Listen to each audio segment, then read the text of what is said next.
മുസ്ലിം ലീഗിന് നഷ്ടപ്പെട്ടു പോയ 10 വർഷം, സമുദായത്തിന് നഷ്ടപ്പെട്ടു പോയ 10 വർഷം തിരിച്ചു പിടിക്കുന്നത് വീര്യം കുറഞ്ഞ മദ്യം വ്യാപകമാക്കിക്കൊണ്ടാണ് എന്നാണോ മുസ്ലിം ലീഗിന്റെ നിലപാട്?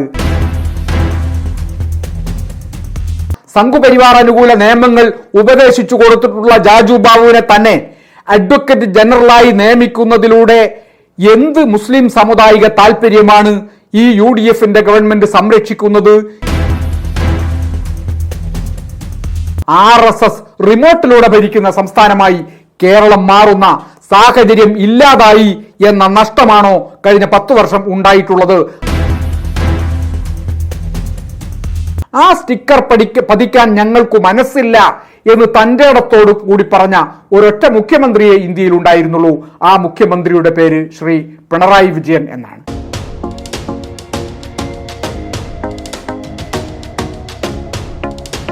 കഴിഞ്ഞ 10 വർഷത്തെ ഇടതുപക്ഷ ജനാധിപത്യ മുന്നണി ഭരണം അവസാനിപ്പിച്ചുകൊണ്ട് ഐക്യജനാധിപത്യ മുന്നണി കേരളത്തിൽ അധികാരം ഏറ്റെടുത്തിരിക്കുകയാണ്. മുസ്ലിം ലീഗിൻ്റെയും കോൺഗ്രസിൻ്റെയും നേതാക്കന്മാർ 10 വർഷമായി സംസ്ഥാന വ്യാപകമായി പ്രചരിപ്പിച്ചുകൊണ്ടിരിക്കുന്ന ജനവിരുദ്ധം എന്ന ആക്ഷേപമുയർത്തിയ പ്രചാരണങ്ങൾക്കൊടുവിലാണ് ഐക്യജനാധിപത്യ മുന്നണി അധികാരം ഏറ്റെടുത്തിരിക്കുന്നത്. ഈ പ്രചാരണത്തിൻ്റെ എല്ലാം അവസാനം മുസ്ലിം സമുദായത്തിന് അവകാശങ്ങൾ നഷ്ടപ്പെട്ട കാലഘട്ടമാണ് ഇത് എന്ന നിലയിലുള്ള പ്രചാരണം സാമുദായികമായി പോലും നടക്കുകയുണ്ടായി എന്നതാണ് വസ്തുത. മുസ്ലിം ലീഗിൻ്റെ നേതാവും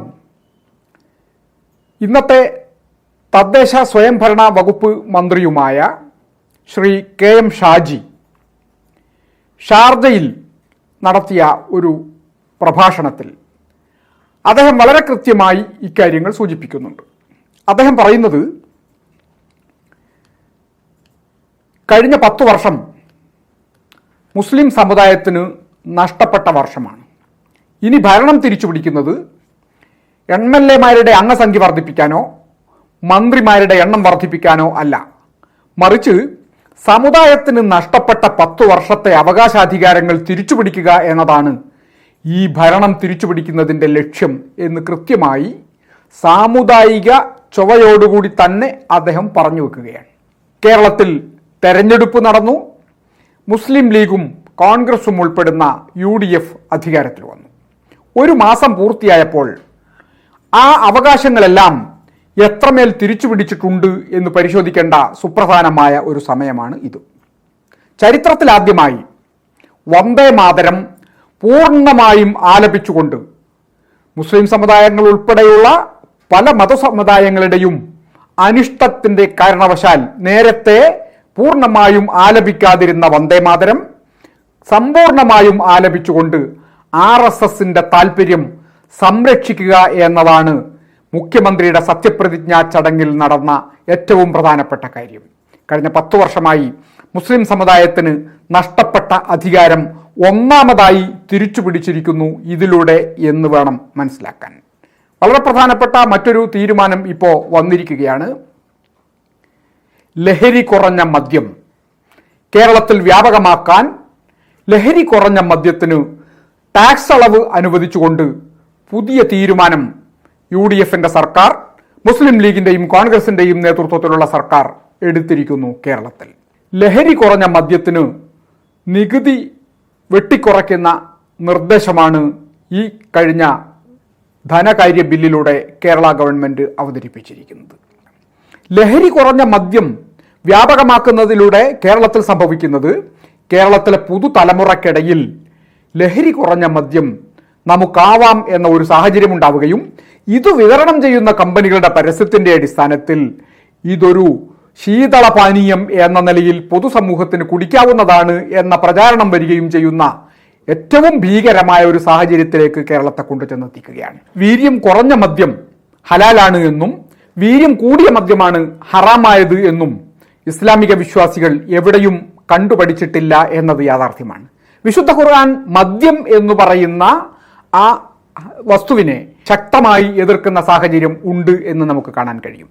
മദ്യം ഹറാമാണ് എന്ന് മാത്രമല്ല, മദ്യം നജസാണ് എന്ന് പറഞ്ഞാൽ വിസർജ്യ വസ്തുക്കൾ എത്രമാത്രം തൊടാനും ഉപയോഗിക്കാനും പാടില്ലാത്തതാണോ സമാനമായ വിധത്തിൽ നജസാണ്, അതായത് വിസർജ്യ വസ്തുക്കൾ പോലെയാണ്, അത്രയും തീഷ്ണമായി തീവ്രമായി അകറ്റി നിർത്തപ്പെടേണ്ടതാണ് മദ്യം എന്നാണ് വിശുദ്ധ ഖുർആനിന്റെയും ഇസ്ലാമിന്റെയും അധ്യാപനങ്ങൾ എന്ന് നമുക്ക് കാണാൻ കഴിയും. എവിടെയാണ് മുസ്ലിം ലീഗിന്റെ നേതാക്കന്മാർ ഇക്കാര്യത്തിൽ തീരുമാനമെടുക്കുന്നത്, എന്തിൻ്റെ അടിസ്ഥാനത്തിലാണ് എന്ന് നമുക്ക് അറിയാൻ പറ്റുന്നില്ല.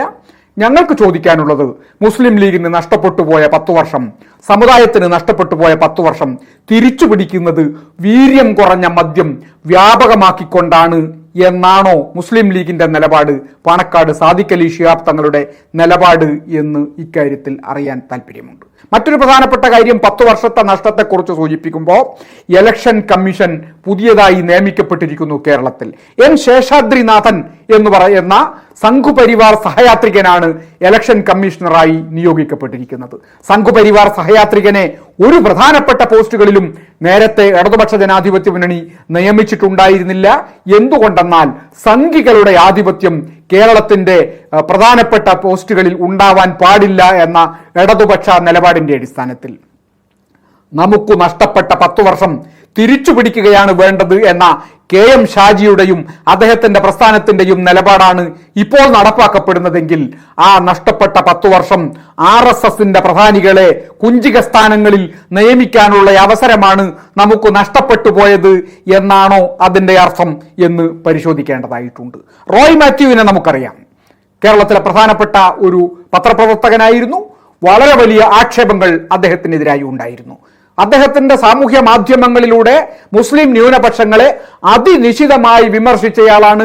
ഉത്തർപ്രദേശിൽ നടപ്പാക്കിയതുപോലെ ലവ് ജിഹാദ് നിയമം കേരളത്തിലും, ലവ് ജിഹാദിനെതിരായ നിയമം കേരളത്തിലും നടപ്പാക്കണം എന്ന് പരസ്യമായി പറഞ്ഞിട്ടുള്ളയാളാണ് ശ്രീ റോയ് മാത്യു. ആ റോയ് മാത്യു ആണ് നമ്മുടെ മുഖ്യമന്ത്രിയുടെ പ്രസ് സെക്രട്ടറി എന്ന കാര്യം നമ്മൾ ഓർക്കേണ്ടതുണ്ട്. മുഖ്യമന്ത്രിയുടെ പ്രസ് സെക്രട്ടറിയായി ഒരു RSS സഹയാത്രികനെ കൊണ്ടുവരാൻ കഴിഞ്ഞ 10 വർഷത്തിനിടയിൽ നമുക്ക് കഴിഞ്ഞില്ല. ആ നഷ്ടം നികത്തണം എന്നാണോ ഈ തെരഞ്ഞെടുപ്പിലൂടെ പൊതുസമൂഹത്തോട് മുസ്ലിം ലീഗ് ആഹ്വാനം ചെയ്തത് എന്ന ചോദ്യം പ്രസക്തമായി ഉയർന്നു വരികയാണ്. ആരാണ് MG സർവകലാശാലയുടെ VC ആയി നിയമിക്കപ്പെട്ടിട്ടുള്ളയാൾ? D മാവൂത്ത് എന്ന ആളെയാണ് MG സർവകലാശാലയുടെ VC ആയി നിയമിച്ചിരിക്കുന്നത്. മാവൂത്തിന്റെ ചരിത്രം എന്താണ്? മാവൂത്തിന്റെ ജീവിത പശ്ചാത്തലം എന്താണ്? അദ്ദേഹം RSS സഹയാത്രികനായി, സംഘുപരിവാർ സഹായിയായി കഴിഞ്ഞ കാലത്തെല്ലാം കേരളത്തിൽ സജീവമായി രംഗത്തുണ്ടായിരുന്നയാളാണ്. MG സർവകലാശാലയുടെ വൈസ് ചാൻസലറായി മാവൂത്തിനെ നിയമിക്കുന്നതിലൂടെ കേരളത്തിലെ സർവകലാശാലകളിൽ കാവ്യവൽക്കരണം നമ്മളൊന്നും അറിയാതെ നടപ്പാക്കാനുള്ള സാഹചര്യം സൃഷ്ടിച്ചു കൊടുക്കുകയാണ് UDF ചെയ്തിട്ടുള്ളത്. കേരളത്തിലെ ഉന്നത വിദ്യാഭ്യാസ മേഖല കഴിഞ്ഞ 10 വർഷം നമുക്ക് നഷ്ടപ്പെട്ടിരിക്കുന്നു. മാവൂദിനെ പോലെയുള്ള RSS സഹയാത്രികർ നിയമിക്കപ്പെടാതെ എന്നാണോ ഷാജിയുടെ നിലപാട്, മുസ്ലിം ലീഗിന്റെ നിലപാട് എന്ന് വളരെ പ്രധാനമായി ചോദ്യം ഉയർന്നു വരികയാണ്. ഇത് സമാനമായ സാഹചര്യം കാർഷിക സർവകലാശാലയിലുമുണ്ട്. കാർഷിക സർവകലാശാലയിൽ ഡോക്ടർ സജിത റാണി കാർഷിക സർവകലാശാലയുടെ വൈസ് ചാൻസലറായി നിയമിക്കപ്പെട്ടിരിക്കുന്നു. അവർ സംഘുപരിവാറിന്റെ സംഘടനയായ അഖിൽ ഭാരതീയ രാഷ്ട്രീയ ശിക്ഷക് മഹാസഭ, അഖില ഭാരതീയ രാഷ്ട്രീയ ശിക്ഷക് മഹാസഭയുടെ പ്രധാനപ്പെട്ട പ്രവർത്തകയാണ് ഡോക്ടർ സജിത റാണി. ആ സജിത റാണിയെയാണ് കാർഷിക സർവകലാശാലയുടെ വൈസ് ചാൻസലറായി ഇപ്പോൾ നിയമിച്ചിരിക്കുന്നത് എന്നത് പ്രധാനപ്പെട്ട കാര്യമാണ്. ഇങ്ങനെയൊരു സംഘുപരിവാർ പ്രവർത്തകയെ, ഇങ്ങനെയൊരു RSS സഹയാത്രികയെ കാർഷിക സർവകലാശാലയിലായാലും MG സർവകലാശാലയിലായാലും കേരളത്തിലെ വിദ്യാഭ്യാസ മേഖലകളിൽ നിയോഗിക്കാൻ കഴിഞ്ഞ 10 വർഷം ഞങ്ങൾക്ക് സാധിച്ചില്ല. അതിന്റെ നഷ്ടം നികത്താൻ നമുക്ക് മുസ്ലിം ലീഗിന്റെയും കോൺഗ്രസിന്റെയും അംഗങ്ങളെ നിയമസഭയിലേക്ക് അയക്കണം എന്നാണോ ശ്രീമാൻ KM ഷാജി അന്ന് പറഞ്ഞിട്ടുണ്ടായിരുന്നത് എന്ന് നമുക്ക് പരിശോധിക്കേണ്ടതുണ്ട്.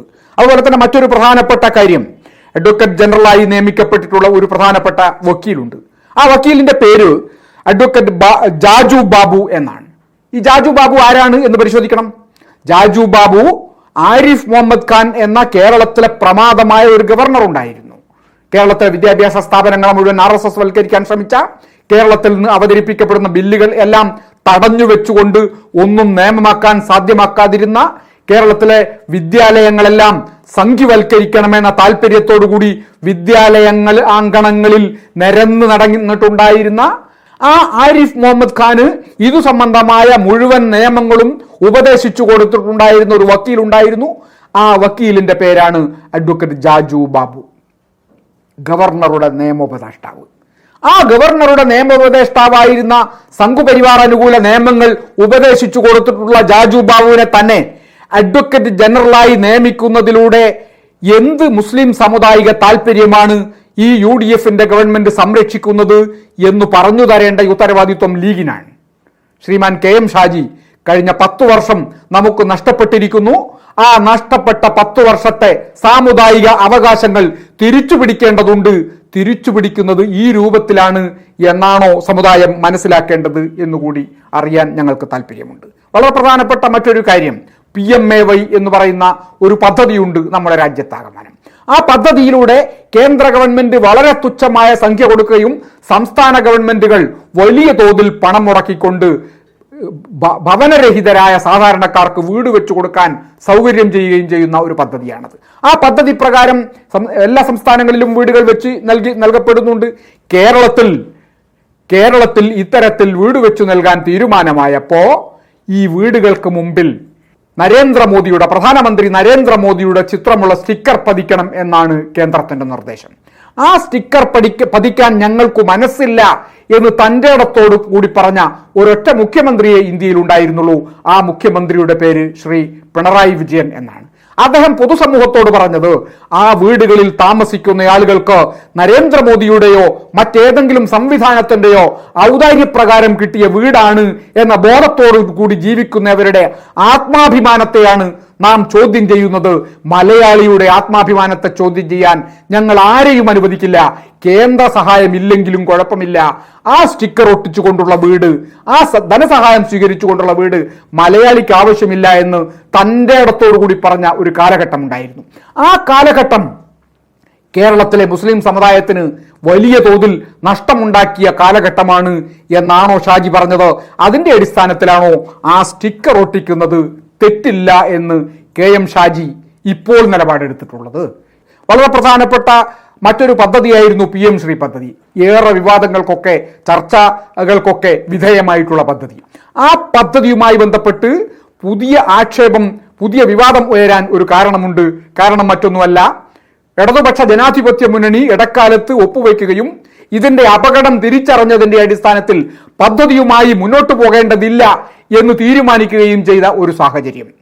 SSK പ്രകാരം കിട്ടാനുള്ള 93 കോടി രൂപ മാത്രം കൈപ്പറ്റുകയും PM ശ്രീ പ്രകാരമുള്ള ഫണ്ടുകൾ ഞങ്ങൾക്ക് വേണ്ട എന്ന് പറഞ്ഞുകൊണ്ട് ആ പദ്ധതിയിൽ നിന്നും പിന്മാറുകയും സുപ്രീം കോടതിയിൽ നമ്മുടെ കേരള ഗവൺമെന്റ് അതിൽ നിന്ന് പിന്മാറിയിരിക്കുന്നു എന്ന് കേന്ദ്ര വിദ്യാഭ്യാസ വകുപ്പ് കത്തു നൽകുകയും ചെയ്ത സാഹചര്യവും നമുക്ക് ഓർമ്മയുണ്ട്. ആ സാഹചര്യം നിലനിൽക്കെയാണ് ഈ പദ്ധതിയുമായി മുന്നോട്ട് പോകേണ്ടതുണ്ട് എന്ന് കേരളത്തിലെ ഐക്യ ജനാധിപത്യ മുന്നണിയുടെ ഗവൺമെന്റ് തീരുമാനിക്കുന്നത്. ആ പദ്ധതിയുമായി മുന്നോട്ട് പോകാൻ മുസ്ലിം ലീഗിന് കഴിയുന്നു എന്നതാണോ കഴിഞ്ഞ 10 വർഷത്തെ നഷ്ടം നികത്തിയ പുതിയ തീരുമാനം എന്നറിയാൻ നമുക്ക് താല്പര്യമുണ്ട്.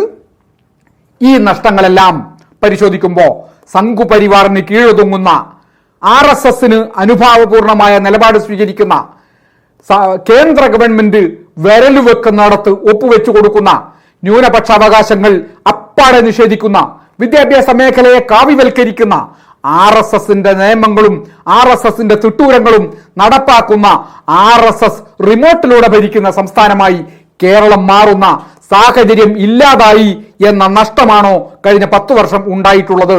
ആ നഷ്ടം നികത്താൻ ഈ 1 മാസം കൊണ്ട് മുസ്ലിം ലീഗ് ഉൾപ്പെടുന്ന മന്ത്രിസഭയ്ക്ക് സാധ്യമായിട്ടുണ്ട് എന്നാണോ മനസ്സിലാക്കേണ്ടത്?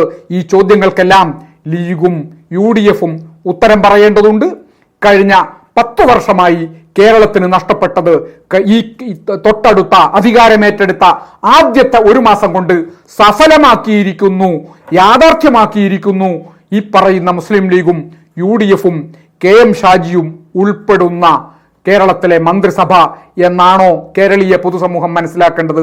മറുപടി പറയാൻ UDFനും മുസ്ലിം ലീഗിനും നഷ്ടപ്പെട്ട 10 വർഷത്തിന്റെ കണക്ക് പറയാൻ ലീഗിനും ബാധ്യതയുണ്ട് എന്നാണ് എനിക്ക് സൂചിപ്പിക്കാനുള്ളത്.